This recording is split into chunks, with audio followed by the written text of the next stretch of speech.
Hi guys, it's Fredrina with Trinity Professional Group, and today is Tuesday, our first Trinity 10 of the week. I am super excited. I know I say that like every Tuesday, but today I'm even more excited because I'm like officially in my first day of being 32. I enjoyed my birthday yesterday.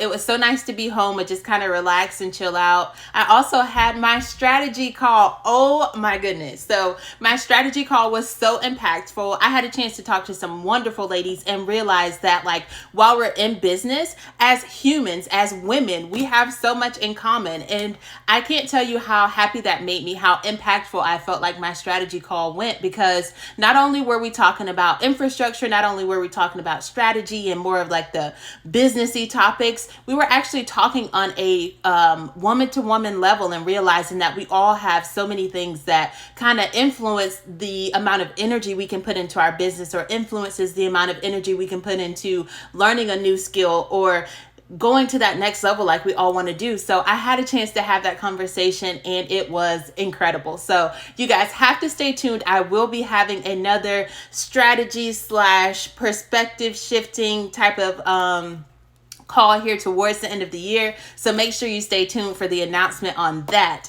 But for this week, I want to talk about something that most people don't really plan for when they have their first launch, when they have their big grand opening, when they have their big grand reopening, when they have such success with people just hearing about them with word of mouth and then coming to patronize their business. People don't really think about what happens after the hype. And that's what this week's videos will be about, is what do you do as a business owner after the hype dies down, right? So just a little personal story. I don't really care for buying smaller brand items when it comes to like hair care or skincare or even lipstick and I guess things like that, or any type of thing to add to your aesthetic or something like that, other than like jewelry or something that's going to last a while. But I don't want to become dependent on the results from a company that's not going to be sustained, right? I don't want to become dependent on you being my skincare regimen and then 3 weeks later you're no longer in business, right? And I've introduced my skin to something that's different. My microbiome has changed, the whole shebang, right? I've gotten used to your product, your chemicals or natural ingredients, and now I can no longer get that, right? So what happens oftentimes is small businesses create these hair oils, they create their cosmetics, they create gluten-free items, they create, what else did I have? Specialty size clothing, or even children items that they want to go in business for, they have a passion for, but that is such a sub niche that you have to make sure that your advertising, your marketing, and knowing your target market is incredible. It's impenetrable. You cannot break it. You know exactly who you're marketing to, what they need, how you fulfill that need specifically, and that sub niche then runs to you because you fulfilled their said need, right? So having a sub niche is kind of scary sometimes. And like I said, I don't want to become dependent on it. So you have to overcome that hurdle and let your future customers know like, hey, I'm going to be around. I'm here for the long haul. I am here to service you. I'm passionate about what it is I've created and I want to service you long term. And then as that word of mouth goes out and the satisfied customers then end up returning and bringing someone with them, you now have a business where you're able to sustain your customers, you're able to sustain new customers and keep your brand going, right? But don't get addicted to the hype. Don't get addicted to the revenue that comes from the hype. Don't get addicted to the profit that comes from the hype, because you have to plan for your contingencies. Your contingency would be if another brand pops up, how are people going to react, right? Or if I sell a certain size of the product that's, 4 ounces and they only use it once a day, how long before they come back and become a repeat customer? So these are all the things you have to gauge and think about whenever you want a specialty item or a specialty product, because it's going to to judge how long you can stay in business, as well as how long you're going to have the attention of those customers. And like we said, if you're already doing something that's going to be a sub niche or a very distinct set of people, that advertising is going to be expensive because you need to find them. You have to go the places where they are. That advertising has to reach them in a way that's going to then convert them to customers. And we always know that. I always say how expensive it is to garner a new customer as opposed to have a repeat customer, right?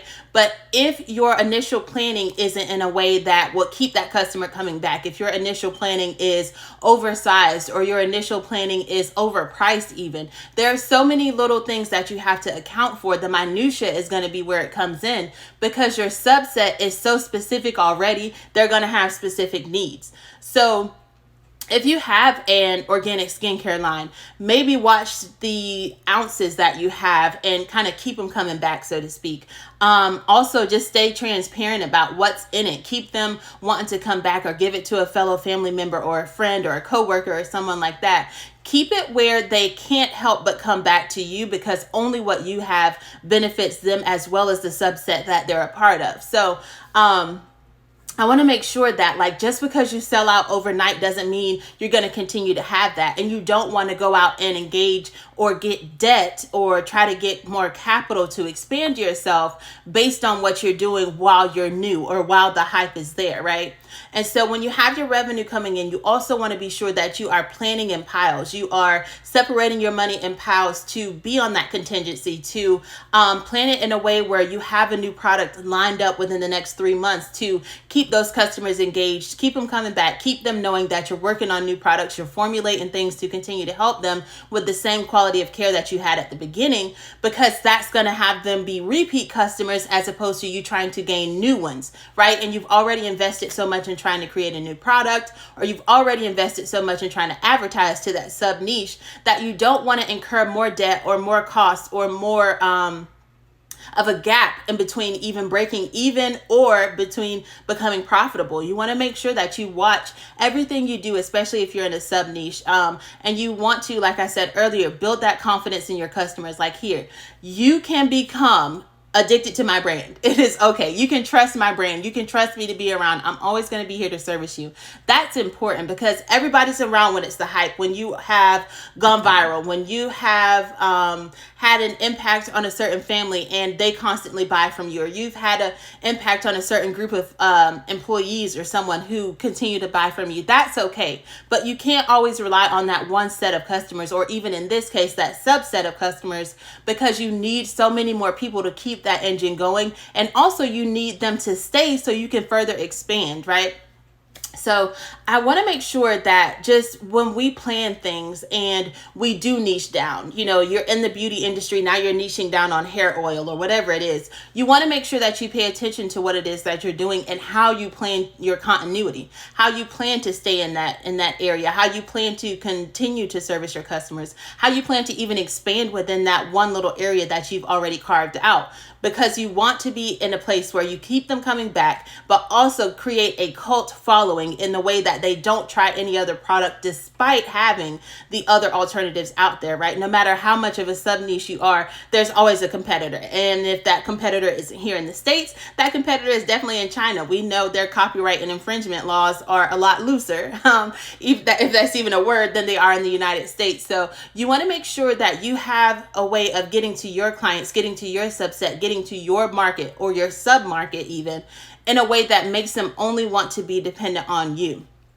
When we come back on Thursday, I want to touch on someone who had her cult following initially, advertised properly, made sure she linked up with the correct social media influencers or just celebrities in general, and really got her brand to a place where she could actually end up selling it and remaining profitable for generations to come, or even using that money to invest into a new venture even.